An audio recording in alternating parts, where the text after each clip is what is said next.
Eto na, eto na. Inday! Inday, sa pagkanin! Sandali lang ho. Paano na ngayon?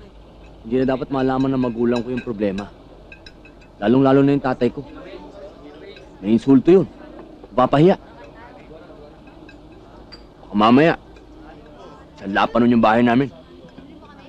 Anong masama doon? Ikaw naman. Ang tatanda na ng magulang ko, ngayon pa mawawalan ng bahay. Lalaban na nga ako ulit.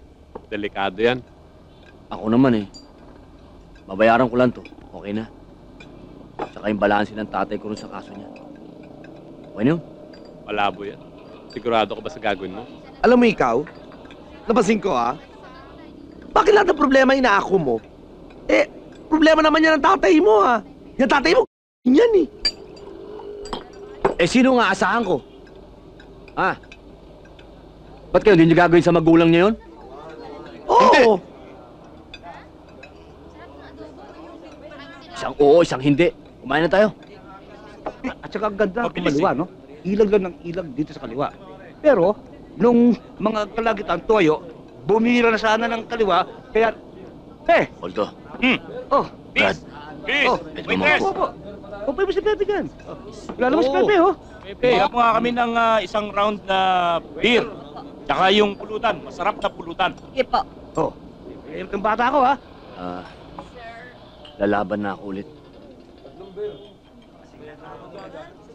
Ayos! Ayos!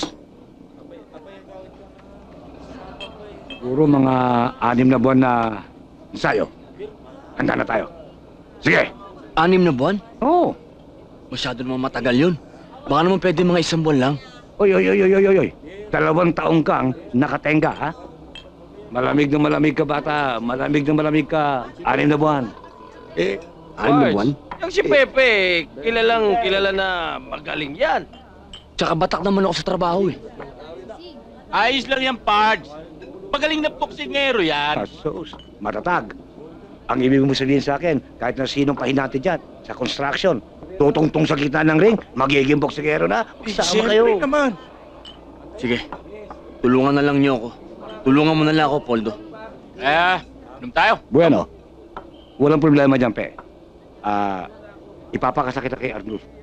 Pero, hindi ako nangangako, Okay.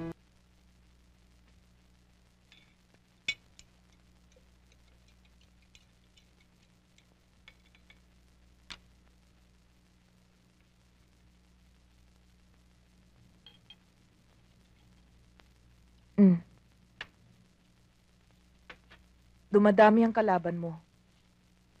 Araw-araw lamang ka ng dyaryo.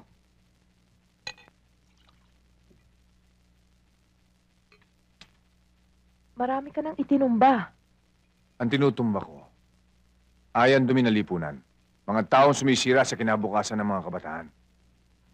Ang inaalala ko, Joe, baka makasagasa ka ng mga opisyal na patong nila.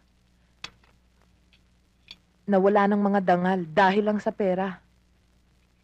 Makasagasa na ako, makakasagasa. Talo na akong talo. Ang pinaglalaban ko, tungkulin ko. Joe, mabuti pa mag-resign ka na hanggat malinis ka pa.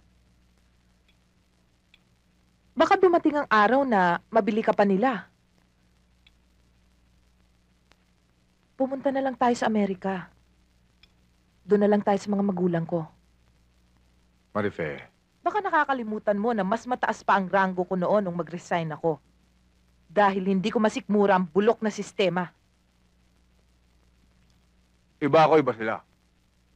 Halos lahat naman ganyan ang sinasabi. Pero pag nakakita na ng bulto-bultong pera, lumuluwa na ang mga mata nila. Nangungurakot din. Marife, kilala mo ako. Lahat ng alam kong tama, pinaninindigan ko.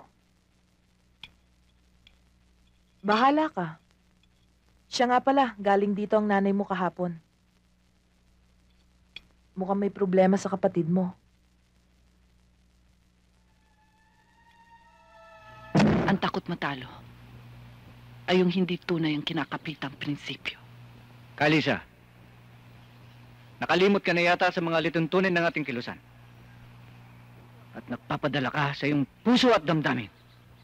Alalahanin mo, higit na matimbangan damdamin kaysa sa kaisipan. Kaya hanggat maaga, ay umiwas ka na. Na malaking sagabal sa ating kilusan ang pagkakaroon mo ng relasyon kay Boy. Para makaiwas ka, hanggat maaga, ay lumantad ka na.